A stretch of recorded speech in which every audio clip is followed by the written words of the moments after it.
விவாஹா தி Chennai silks.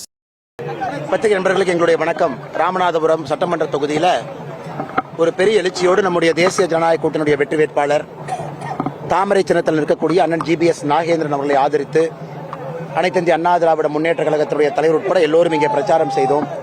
மிகப்பெரிய எழுச்சியாக இந்த பிரச்சாரம். இதை பார்க்கும் பொழுது நிச்சயமாக ஒரு பெரிய மாற்றம் வேண்டும். ராமநாதபுரத்தினுடைய வீதியில் வரும் பொழுது குண்டு குழியமான சாலை, ஏன் நம்ம பேசக்கூடிய இடத்துல கூட கழிப்பிட வசதியை சரியா பண்ணாம அந்த ஸ்மெல்லிங்க, அனைத்து இடத்திலும் கூட எந்த வசதியும் செய்யாம திரும்ப சட்டமன்ற உறுப்பினராக மறுபடியும் இருக்கக்கூடிய காதர் பாஷா என்கின்ற முத்துராமலிங்கம் மறுபடியும் நிற்கிறார். ஆனால் இந்த முறை மக்கள் மாற்றத்தை விரும்புகின்றார்கள்.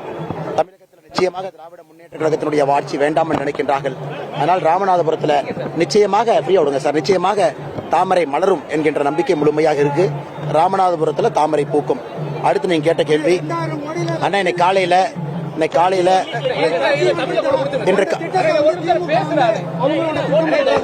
ஐயா, ராமநாதபுரத்தை பொறுத்தவரை தமிழகத்தில் ஜல் ஜீவன் திட்டம், பாரத பிரதமருடைய வீடு வீட்டுக்கு கொடுக்கக்கூடிய பைப்பு மூலமா குடிநீர் திட்டம் கடைசியா ஒரு மாவட்டம் இருக்குன்னா ராமநாதபுரம். வெறும் 47% தான் நிறைவேற்றிருக்கிறாங்க.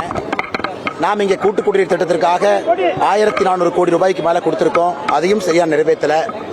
எந்த இடத்திலும் கூட பைப்பு போட்ட இடத்துல தண்ணி வரல. ஸோ மத்திய அரசுடைய பணங்கள்லாம் ஒரு இடத்துல வீணாகி கொண்டிருக்குதுன்னா ராமநாதபுரம் மாவட்டம். அதுவும் உங்களுக்கு தெரியும், நம்ம ஆட்சிக்கு வந்தவுடன் ராமநாதபுரம் மாவட்டத்தை முன்னேற்ற வேண்டிய மாவட்டம், ஆஸ்பிரேஷனல் டிஸ்ட்ரிக்ட் என்கின்ற ஒரு குறியீடு கொடுத்தோம். 112 மாவட்டங்கள் இந்தியாவில் தேர்வு செய்தோம், ராமநாதபுரம் 1. அவ்வளவு பணத்தை கொட்டி கொடுத்தும் கூட அடிப்படை கட்டமைப்புகள் எதுவும் இல்லாத ஒரு மாவட்டமாக திராவிட முன்னேற்ற கழகம் மாற்றியிருக்கின்றார்கள். அது மட்டும் இல்ல, கஞ்சா பேர்வழி எல்லாமே இங்கிருந்து தான். ஜாஃபர் சாதிக்லேருந்து ஆரம்பித்து உள்ளூர் திமுகவுடைய கவுன்சிலர் வரை எல்லோருமே கஞ்சா வழக்கில் ஏதோ ஒரு இடத்துல ஆழ்கடலிலிருந்து தரை வரை கைது செய்யப்பட்டிருக்கின்றார்கள். எப்படி தமிழகத்தை இந்தியாவுடைய கஞ்சா தலைநகரமாக திமுக மாற்றி இருக்கிறோம், தமிழகத்தினுடைய கஞ்சா தலைநகரமாக, உற்பத்தியாகக்கூடிய விற்பனை செய்யக்கூடிய தலைநகரமாக அதே திமுக ராமநாதபுரத்தை மாற்றி இருக்கிறாங்க. எனக்கு அண்ணன் கேட்ட கேள்விக்கு நேரடியாக வந்துடுறேன். ஐயா, காலையில் திருச்செந்தூர், முதுகுளத்தூர், ராமநாதபுரம் எங்கேயும் எந்த கருப்பு கொடியும் நான் பார்க்கல.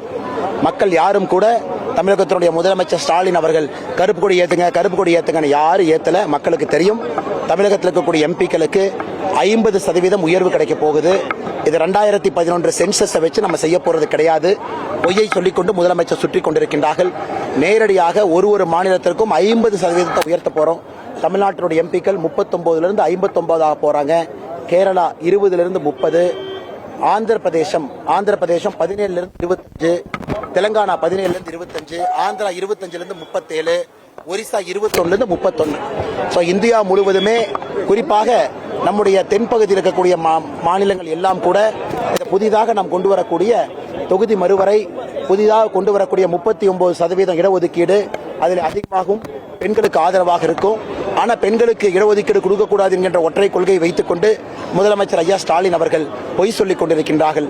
தமிழக மக்கள் யாரும் அவரை நம்ப தயாராக இல்லை என்பதற்கு சாட்சி எந்த வீட்டில் எங்கேயும் நான் கருப்பு கொடியை பார்க்கல. 33% மகளிர் இடஒதுக்கீடு எதுக்குறதா நீங்க பாக்குறீங்க சார்? அண்ணா, எனக்கு புரியல, ஏன் எதுக்குறாங்கன்னு புரியல.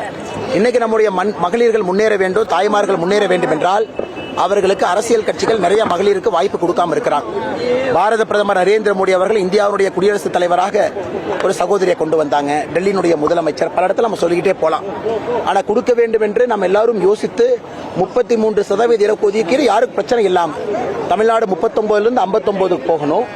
59 1/3 19 நம்முடைய சகோதரிகளுக்கு இடஒதுக்கீடு கொடுக்கணும் நம்ம முடிவு செய்த பிறகு கூட இதை எதிர்க்கக்கூடிய திராவிட முன்னேற்ற கழகத்துடைய நிலைப்பாடு நாம் என்னவென்று சொல்ல இது ஒரு தவறான நிலைப்பாடு.